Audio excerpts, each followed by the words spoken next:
ಕಳಬಾಯಿ Hello guys, back to Bamos.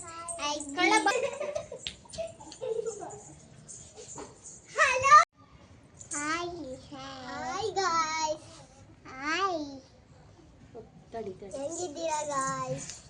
ನೋಡಿ ಎಷ್ಟು. Hi guys, welcome back to our new blog. ಎಲ್ಲರೂ ಹೇಗಿದ್ದೀರಾ? I hope ಎಲ್ಲರೂ ಚೆನ್ನಾಗಿದ್ದೀರಾ ಅಂತ ಅಂದ್ಕೊಂಡಿದ್ದೀನಿ. ಗೈಸ್, ನಾನಿವತ್ತು ನನ್ನ ಡಿಲಿವರಿ ಎಕ್ಸ್ಪೀರಿಯೆನ್ಸ್ನ ನಿಮ್ಮ ಜೊತೆ ಶೇರ್ ಮಾಡ್ಕೊಳ್ತಾ ಇದ್ದೀನಿ. ಅದರಲ್ಲೂ ನನ್ನದು ನಾರ್ಮಲ್ ಡಿಲಿವರಿನ ಸಿ ಸೆಕ್ಷನ್ ಅಂತ ನಿಮಗೆ ಒಂದು ಏನು ಅಂತ ಡೌಟ್ ಶುರುವಾಗಿರ್ಬೋದು. ಏನಕ್ಕೆ ಅಂದರೆ 3 ಜನ ಮಕ್ಕಳು ಇದ್ದಾರೆ. ನಾರ್ಮಲ್ ಇರ್ಬೋದಾ ಅಂತ ತುಂಬ ಜನ ಗೆಸ್ಸಿಂಗು ನಾರ್ಮಲ್ ಇರ್ಬೋದಾ ಅಂತ ಎಲ್ಲರೂ ಗೆಸ್ ಮಾಡಿದ್ದೀರಾ. ಬಟ್ ನಂದು ನಾರ್ಮಲ್ ಅಲ್ಲ ಗೈಸ್, ನಂದು ಬಂದು ಸಿಸೇರಿನ್ ಆಗಿರೋದು. 3 ಚಿಲ್ಡ್ರನ್ಸ್ ಅಂದರೆ 3 ಮಕ್ಕಳದು ನಂದು ಸಿ ಸೆಕ್ಷನ್ ಆಗಿರೋದು, ಸಿಸೇರಿನ್ ಆಗಿದೆ. ಫಸ್ಟ್ ಒನ್ ಪಾಪುದು ನಮ್ಮ ಚಿನ್ನಿಮ್ಮ ಹುಟ್ಟಿದ್ದು. ಫಸ್ಟು ಚಿನ್ನಿಮ್ಮ, 2ನೇಳು ಜಾನುಮ, 3rd ಬಂದು ನಮ್ಮ ಲಕ್ಕಿ. ಇವಾಗ ನೆನ್ನೆ ಬ್ಲಾಗ್ಸಲ್ಲೆಲ್ಲ ನೋಡಿದ್ರಲ್ಲ, ಅವನು ನಮ್ಮ ಲಕ್ಕಿ. 3 ನಂದು ಸಿಸೇರಿನ್ನೇ guys, C section. Actually first ಡೆಲಿವರಿನಲ್ಲಿ ಏನಾಗುತ್ತೋ ನಾರ್ಮಲ್ ಆದರೆ ಸೆಕೆಂಡ್ ಬೇಬಿನೂ ನಾರ್ಮಲೇ ಆಗುತ್ತೆ. ನಂದು ಸಿ ಸೆಕ್ಷನ್ ಆಗಿದ್ದರಿಂದ 3 ಸಿ ಸೆಕ್ಷನ್ ಆಯಿತು. ಫಸ್ಟ್ ಬೇಬಿ ಏನಕ್ಕಪ್ಪ ಸಿ ಸೆಕ್ಷನ್ ಆಯಿತು, ನಾರ್ಮಲ್ ಯಾಕೆ ಆಗಲಿಲ್ಲ ಅಂದರೆ ಗೈಸ್, ನಾವು ನಾರ್ಮಲೇ ಆಗಲಿ ಅಂದ್ಬಿಟ್ಟು ಹಾಸ್ಪಿಟಲ್ಗೆ ಹೋದ್ವಿ. ಅದು ಬೇರೆ ಇವಳು ಕೊರೋನಾ ಟೈಮಲ್ಲಿ, ಫಸ್ಟ್ ಕೊರೋನಾ ಬಂದಿತ್ತು ಅಲ್ವಾ, ಆ ಟೈಮಲ್ಲಿ ನಮ್ಮ ಚಿನ್ನಿಮ್ಮ ನಾನು ಡಿಲಿವರಿಗೆ ಅಂತ ಹೋಗಿದ್ದು. ಆವಾಗ ನಾನು ಸೀಮಂತ ಮುಗಿದು ನೆಕ್ಸ್ಟ್ ಮಂತೇ ಅದು ಕೊರೋನಾಕ್ಕೆ 2-3 ಮಂತ್ಸ್ ಏನೋ ಹಾಲಿಡೇ ಕೊಟ್ಬಿಟ್ರು ಅಲ್ವಾ ಗೈಸ್, ಫಸ್ಟು ಕೊರೋನಾದಲ್ಲಿ. ಆವಾಗ ಇನ್ನೇನು ಮಾಡೋಕ್ಕಾಗಲ್ಲ, ಡಿಲಿವರಿ ಅದೇ ಟೈಮಲ್ಲೇ ಮಾಡಿಸ್ಬೇಕು ಅಂದ್ಬಿಟ್ಟು ಹೋದಾಗ ಹೇಳಿದರು 1 ಡೇ ವೆಯ್ಟ್ ಮಾಡಿದ್ರು ಗೈಸ್. ನಾವು ಸಂಡೇ ಹೋಗಿದ್ವಿ, ಸಂಡೇ ನೈಟ್ ಹೋಗಿದ್ದು. ಮೇ 18, 2020ನಲ್ಲಿ ಅವಳು ಬಾರ್ನ್ ಆಗಿದ್ದು ಗೈಸ್. 1 ಡೇ ಫುಲ್ ನೋಡಿದರು, ಸಂಡೇ ನೈಟಿಂದ ಮಂಡೇ ಮಾರ್ನಿಂಗ್ವರೆಗೂ ವೆಯ್ಟ್ ಮಾಡಿದರು ನಾರ್ಮಲ್ಲೇ ಮಾಡಿಸೋಣ ಅಂದ್ಬಿಟ್ಟು. ನಾವು ಸಿ ಸೆಕ್ಷನ್ ಬೇಕು ಅಂತ ಹೇಳಿರಲಿಲ್ಲ, ನೋಡೋಣ ನಾರ್ಮಲ್ಲೇ ಮಾಡೋಣ ಅಂದ್ಬಿಟ್ಟು ಇಂಜೆಕ್ಷನ್ ಎಲ್ಲ ಮಾಡಿದರು, ಟ್ಯಾಬ್ಲೆಟ್ಸ್ ಎಲ್ಲ ಕೊಟ್ಟರು. ಎಲ್ಲ ಮಾಡಿದ್ರು ಪದೇ ಪದೇ ಚೆಕಪ್ ಕೂಡ ಮಾಡ್ತಾಯಿದ್ರು ಡಾಕ್ಟರು, ಪಾಪು ಹೇಗಿದೆ ಏನೋ ಅಂತ. ಆದರೆ ನಂದು ನಾರ್ಮಲ್ ಆಗಲಿಲ್ಲ ಗೈಸ್, ನಾರ್ಮಲ್ ಆಗಲಿಲ್ಲ. ಅಮ್ಮ ಅಪ್ಪ ಎಲ್ಲರೂ ನಾರ್ಮಲ್ ಮಾಡಿಸೋಣ ಅಂತಲೇ ಹೇಳಿದರು. ನನ್ನ ಹಸ್ಬೆಂಡ್ ಕೂಡ ನಾರ್ಮಲ್ಲೇ ಇರಲಿ, ನಾರ್ಮಲ್ಲೇ ಆಗಲಿ ಅಂತ ಅವ್ರದ್ದು ಒಂದು ಇತ್ತು, ಅವ್ರಿಗೂ ಆಸೆ ಇತ್ತು ನಾರ್ಮಲ್ಲೇ ಆಗಲಿ ಅಂತ. 1 ಡೇ ಫುಲ್ಲು ವೆಯ್ಟ್ ಮಾಡಿದರು. ಸಂಡೇ 6 o'clock ಮಾರ್ನಿಂಗ್ ಮಂಡೇವರೆಗೂ ನೋಡಿದರು. ನಾರ್ಮಲ್ ಆಗಲ್ಲ ಅಂತ ಗೊತ್ತಾಗ್ಬಿಟ್ಟು ನೆಕ್ಸ್ಟು ನನಗೆ ಹೇಳಲಿಲ್ಲ ಅವರು, ನಮ್ಮಮ್ಮ ಅಪ್ಪ ಎಲ್ಲರೂ ಕರೆದ್ಬಿಟ್ಟು ಹೇಳಿದರು ನಾರ್ಮಲ್ ಆಗಲ್ಲ, ಪಾಪು ತುಂಬ ದೊಡ್ಡದಿದೆ, ಅಂದರೆ ವೆಯ್ಟ್ ಜಾಸ್ತಿ ಇದೆ, 3 ಸಮಥಿಂಗ್ ಇದ್ಲು, ಅಂದರೆ 3.25 kg ಇದ್ಲು ನನ್ನ ಮಗಳು. ಹಂಗಾಗಿ ನಾರ್ಮಲ್ ಆಗಲ್ಲ ಅಂದ್ಬಿಟ್ಟು ಸಿ ಸೆಕ್ಷನ್ ಮಾಡೋಣ ಅಂತ ಸೈನ್ ಮಾಡಿಸ್ಕೊಂಡ್ರು. ಸೊ ಆ ಮಾರ್ನಿಂಗ್ ಬೆಳಗ್ಗಿನ ಜಾವ 6:05 ಏನೋ ಇವಳು ಹುಟ್ಟಿದ್ಲು ನಮ್ಮ ಚಿನ್ನಿಮ್ಮ. ನೆಕ್ಸ್ಟು ನಮ್ಮ ಜಾನುಮ ಬಂದು 2022ನಲ್ಲಿ ಹುಟ್ಟಿದ್ದು. ನಮ್ಮ ಚಿನ್ನಿಮಗೂ ಒಂದು ಜಾನುಮಗೂ ಒಂದು 3 years ಗ್ಯಾಪ್ ಇದೆ. 1 ಸಿಸೇರಿನ್ ಆದಮೇಲೆ 3 ಇಲ್ಲ ಅಂದರೆ 4-5 years ಗ್ಯಾಪ್ ಕೊಡಬೇಕು ಅಂತಾರೆ. ಡಾಕ್ಟರ್ ಕೂಡ ಹೇಳಿದರು 3 years ಗ್ಯಾಪ್ ಇರಬೇಕು ಅಂತ. ಬಟ್ ನಂದು 2.5 ಸಮಥಿಂಗ್ 3 years ಗ್ಯಾಪ್ ಆಯಿತು ಅನಿಸುತ್ತೆ ಗೈಸ್. ಅದಾದಮೇಲೆ ನಮ್ಮ ಜಾನುಮ 2022ನಲ್ಲಿ ಹುಟ್ಟಿದ್ದು, ಡಿಸೆಂಬರ್ 2ಗೆ. ಅವಳದು ಫಸ್ಟ್ ಬೇಬಿ ಆಲ್ರೆಡಿ ಸಿಸೇರಿನ್ ಆಗಿದೆ, ಸೊ ಇನ್ನೇನು ಮಾಡೋಕ್ಕಾಗಲ್ಲ. ಸೆಕೆಂಡ್ ಒನ್ನು ಸಿಸೇರಿನ್ ಮಾಡಿಬಿಟ್ಟೆ ಪಾಪು ಡಿಲಿವರಿ ಆಯಿತು. ಎಲ್ಲ ದಾವಣಗೆರೆಯಲ್ಲೇ, ಎಲ್ಲ ಅಮ್ಮ, ಎಲ್ಲ ಅಪ್ಪಾಜಿ, ಅಮ್ಮ ಎಲ್ಲರೂ ಇರ್ತಿದ್ದು ನೋಡಿಕೊಂಡು. ನಾನು ಉಬ್ಬಿನೂ ಸಹ ಬಂದಿದ್ದು. ಡೆಲಿವರಿ 3 ಡೆಲಿವರಿಯಲ್ಲೂ ನನ್ನ ಉಬ್ಬಿ ಜೊತೆಗಿದ್ದಾರೆ. ಮತ್ತು ನೆಕ್ಸ್ಟು ನಮ್ಮ ಜಾನುಮಂದು ಸಿಸೇರಿನ್ನು ಗೈಸ್. ಅದು ಆದಮೇಲೆ ಡಾಕ್ಟರ್ ಹೇಳಿದರು, ಆಪ್ರೇಷನ್ ಮಾಡಿಸಿರಲಿಲ್ಲ. ಸೆಕೆಂಡ್ ಬೇಬಿನಲ್ಲಿ ಕೇಳಿದರು ಅವರು, ಇದು ಸಿಸೇರಿನ್ ಆಗುತ್ತೆ, ಈಗ ಆಪ್ರೇಷನ್ ಮಾಡಬೇಕು ಅಂದರೆ ನಾವು ಸಿಸೇರಿನ್ ಮಾಡ್ತೇನೆ, ಅದರಲ್ಲೇ ಆಪ್ರೇಷನ್ ಕೂಡ ಮಾಡಿಬಿಡ್ತೀವಿ ಅಂತ.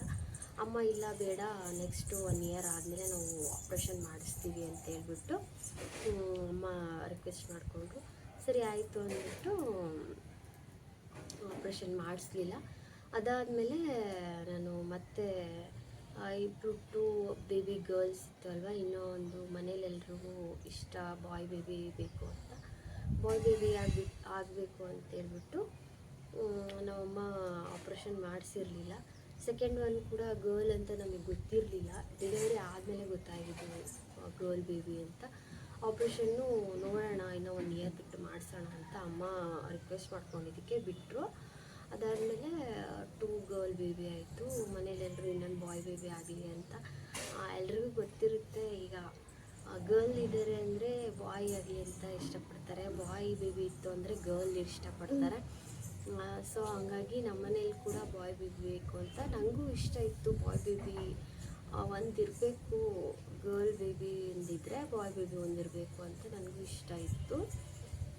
ಹಾಗೆ ನನ್ನ ಹುಡುಗಿಗೆ ಓಕೆ ಇಬ್ಬರೇ ಸಾಕು, ಇಬ್ಬರೇ ಗರ್ಲ್ ಬೇಬಿ ಸಾಕು, ಇಬ್ಬರೇ ಹೆಣ್ಮಕ್ಳನ್ನೇ ಚೆನ್ನಾಗಿ ನೋಡ್ಕೊಳ್ಳೋಣ ಅಂತ ಅವರು ಮೈಂಡ್ ಸೆಟ್ ಆ ಥರ ಇತ್ತು. ಬಟ್ ಮನೆಯಲ್ಲಿ ಮತ್ತು ಹಾಗೆ ನನಗೂ ಕೂಡ ಬಾಯ್ ಬೇಬಿ ಬೇಕು ಅಂತ ನನಗೂ ಆಸೆ ಇತ್ತು. ಸೊ ಅದೇ ರೀತಿ ಆಪ್ರೇಷನ್ ಕೂಡ ಆಗಲಿಲ್ಲ, ಮಾಡಿಸಿರಲಿಲ್ಲ. ಮತ್ತು ನೆಕ್ಸ್ಟು ಜಾನುಮಗೆ 1 ಇಯರ್ ಕಳೀತು. 1 ಇಯರ್ ಆದಮೇಲೆ ಮತ್ತೆ ನಾನು ಬಾಣಂತನ ಎಲ್ಲ ಮುಗಿಸ್ಕೊಂಡು ಬ್ಯಾಂಗ್ಳೂರ್ಗೆ ಹೋದೆ. ಅದಾಗ್ಬಿಟ್ಟು ಹೋಗ್ಬಿಟ್ಟು ಒಂದು 6 ಮಂತ್ಸ್ಗೆ ಮತ್ತೆ ನಾನು ಪ್ರೆಗ್ನೆಂಟ್ ಆದೆ. ಡಾಕ್ಟರ್ ಮುಂಚೆನೇ ಹೇಳಿದರು ಈ ಸೆಕೆಂಡ್ ಬೇಬಿ ಸಿಸೇರಿಯನ್ ಆಗಿದೆ, ಅದಾದಮೇಲೆ ಒಂದು 4 ಇಯರ್ಸ್ 5 ಇಯರ್ಸ್ ಅಂತೂ ಗ್ಯಾಪ್ ಕೊಡಬೇಕು ಅಂತ. ಬಟ್ ಅದು ಗ್ಯಾಪ್ ಆಗಿಲ್ಲ. 1.5 ಇಯರ್ಗೆ ಮತ್ತೆ ನಾನು ಲಕ್ಕಿ ಪ್ರೆಗ್ನೆಂಟ್ ಆಗಿಬಿಟ್ಟೆ. ಅದಾದಮೇಲೆ ಎಲ್ಲ ಅಲ್ಲೇ ಬೆಂಗಳೂರಲ್ಲೇ ಚೆಕಪ್ ಎಲ್ಲ ಮುಗಿಸ್ಕೊಂಡು ನಾನು ಮತ್ತೆ ಬಾಣಂತನಕ್ಕೆ ಇಲ್ಲಿಗೆ ಬಂದೆ.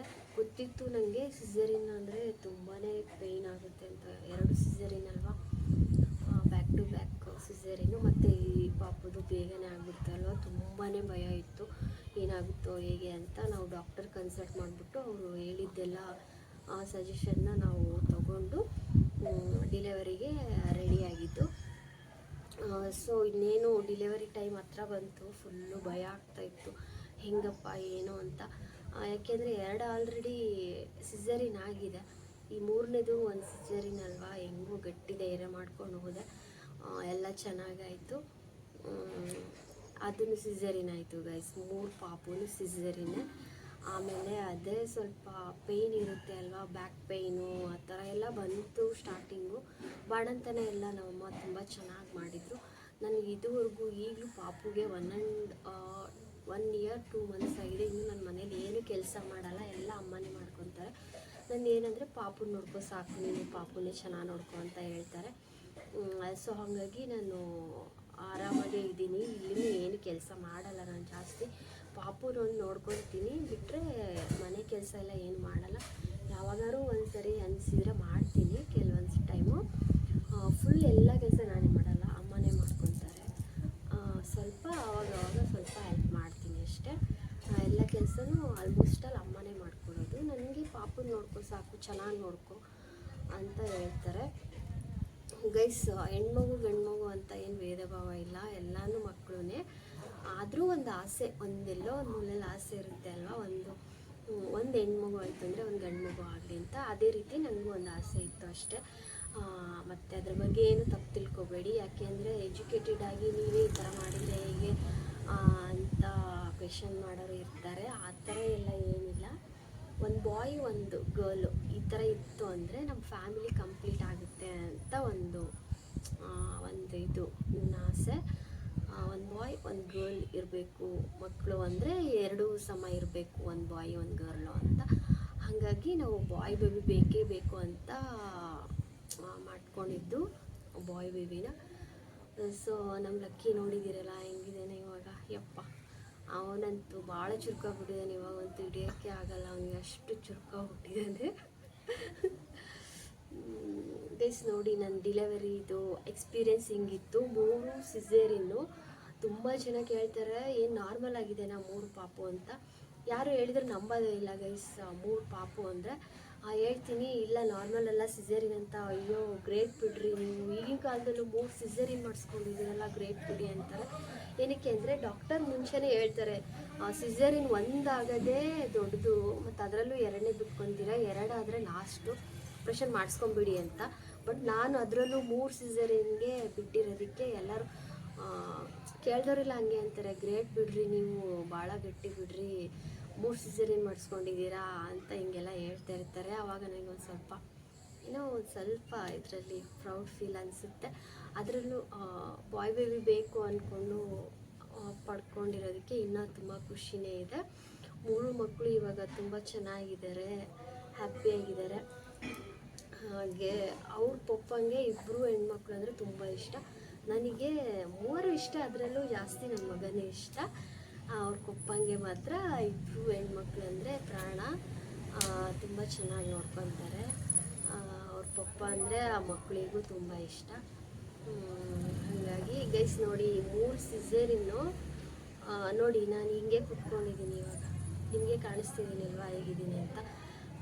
ಯಾರಾದರೂ 2 ಸಿಸೇರಿನ್ ಆಗಿ ಇನ್ನೂ ಒಂದು ಬಾಯ್ ಆರ್ ಗರ್ಲ್ ಬೇಕು ಅಂತ ಎಕ್ಸ್ಪೆಕ್ಟೇಷನ್ ಇರೋರು ಏನೂ ಭಯ ಇಲ್ಲ, ನೀವು 3rd ಸಿಸೇರಿನ್ ಮಾಡಿಸ್ಕೋಬೋದು. ಬಟ್ ಏನಂದರೆ ಡಾಕ್ಟರ್ನ ಕನ್ಸಲ್ಟ್ ಮಾಡಿ ಅವ್ರ ಸಜೆಷನ್ ಮೇಲೆ ನೀವು ಮುಂದುವರಿಬೇಕಾಗುತ್ತೆ. ಡಾಕ್ಟರ್ ಏನು ಹೇಳ್ತಾರೆ ಅದ್ರ ಮೇಲೆ ನೀವು ಮುಂದುವರಿಬೇಕು.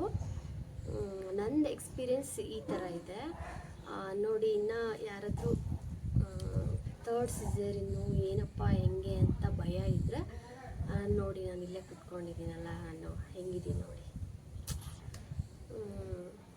ಇಷ್ಟೇ ಗೈಸ್ ನಂದು ಡಿಲಿವರಿ ಎಕ್ಸ್ಪೀರಿಯೆನ್ಸು. ಫಸ್ಟ್ ಏನು ಆಗ್ಬಿಡುತ್ತೋ ನಾರ್ಮಲ್ ಆದರೆ ನಾರ್ಮಲ್ ಮಾಡ್ತಾರೆ, ಸಿಸೇರಿನ್ ಆದರೆ ಸಿಸೇರಿನ್ ಮಾಡ್ತಾರೆ.